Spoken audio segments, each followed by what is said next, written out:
بقدم نداء إلى سمو الأمير محمد بن نايف، عشان أنا تعرضت في بيتي شبه هجوم إرهابي يعني. في يوم 8 رمضان ساعة أذان المغرب الساعة 7:35 جيت من داخل البيت على ريحة الشياط هنا ودخان. كان في فرشة هنا هوت تم فيها اشتعال نار، ففكرت واحد من الأطفال، لأن عندي أطفال في البيت، فكرت حد بيلعب بألعاب نارية أو شيء من هذا الشيء، فما خدتش ولا عطيت في الكلام هذا. خدت السجادة ورميتها، وثاني يوم الصبح الساعة 9 الساعة 8:03 اللي هو 9 قمنا من النوم على خبط أولاد الحي هنا. على السيارة بتاعتنا بتولع، طلعنا لقينا السيارة بتولع فيها جارورة بنزين، وشبت السيارة واتعدمت كده زي ما حضراتكم شايفين. قبلها بشهر كان حصل طلق نار على البيت، ودخل من هنا وخرج من الناحية التانية. لما بلغت الشرطة والمباحث وجم عينه قالوا مين اللي عمل الشيء ده؟ قلت لهم ما اعرفش، يعني كانت الساعة 1 بالليل. بعدين جبت كاميرات وجهاز تسجيل من تبوك وحطيته هنا بحيث ان انا اعرف مين اللي بيطلق عليا نار. فجيت هنا يوم الحريق الساعة 8 الصبح لما حصل الحريق في السيارة، جيت بسترجع الشريط عشان اشوف مين اللي ولع السيارة. فوجئت ان كان في الشخص ده جه ساعة اذان المغرب الساعة 7:35 جه هنا ورمى جارورة نار على البيت. يعني ما كانش بسبب الاولاد الحريق الاولاني اللي كان في السجادة، كان بسبب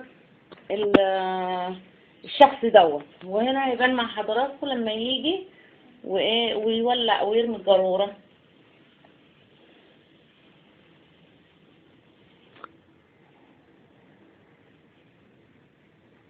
قلت بلاغ في الشرطة على طفي النار وعلى كسر ازاز السيارة، وجات المباحث عينت، وعملت بلاغ على السيارة يكيل لا حياة لمن تنادي.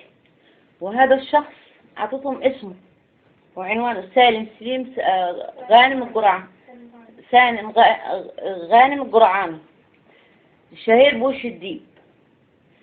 وهو حضراتكم زي ما انتم شايفينه، ده كان يوم 8 الساعة 7:30 ساعة أذان المغرب 7:35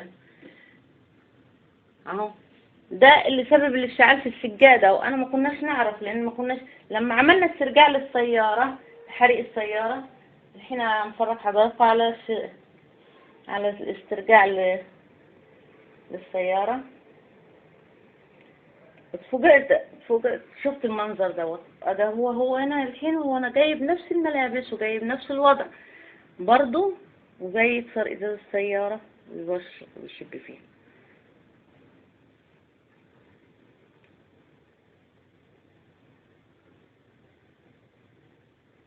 يعني ده نظام انسان ارهابي، يعني بيتعامل مع الاشياء مع النار والحين انا عايزه اعرف. انا بلغت الشرطه وبروح اراجعها ومفيش اي حياه لمن تنادي. يعني انا ببلغ الشرطه وبراجع بشكل دومي اسبوعي كل اسبوع بروح باجر سياره. انا ابعد عن مركز الشرطه، ببعد عنه 5 كيلو، باجر سياره وانزل ليه وادور. كان في سياره عندي خربانه بتاعت ابني، وديتها الصناعيه عشان تتصلح عند السنكري، لان الصدام من قدام والفوانيس فيها خربانه، ممنوع انها تمشي كده، فوديناها عشان نصلحها عشان المدارس داخله علينا. اتفاجئت ان اليوم الاثنين الشرطه بتتصل علينا بتقول ان سيارتك ولعت اللي عند السنكري بتاع السيارات.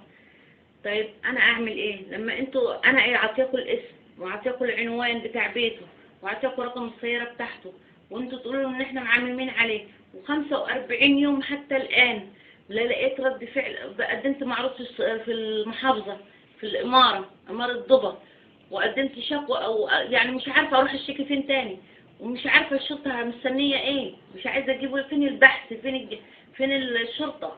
لا أمن ولا أمان، أنا عايشة مهددة. اليوم ولع، رمى نار على البيت، ولع السيارة قدام البيت، وطخ نار على البيت، واليوم ولع السيارة اللي موجودة في الصناعية بتاع الضبع، ورشة الصناعية. أنا أعمل إيه تاني؟ أنا عايزة حل.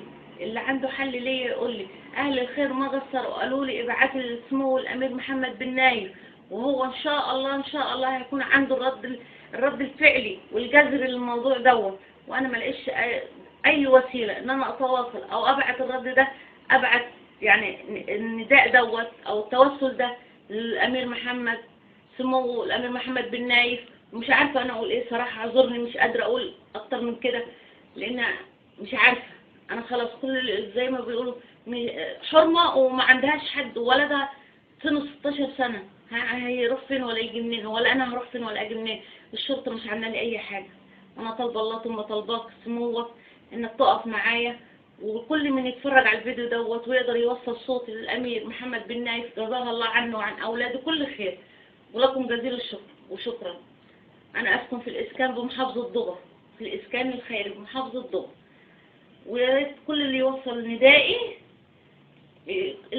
ليه إن شاء الله ربنا يجزيه عنه وعن أولاده كل خير إن شاء الله.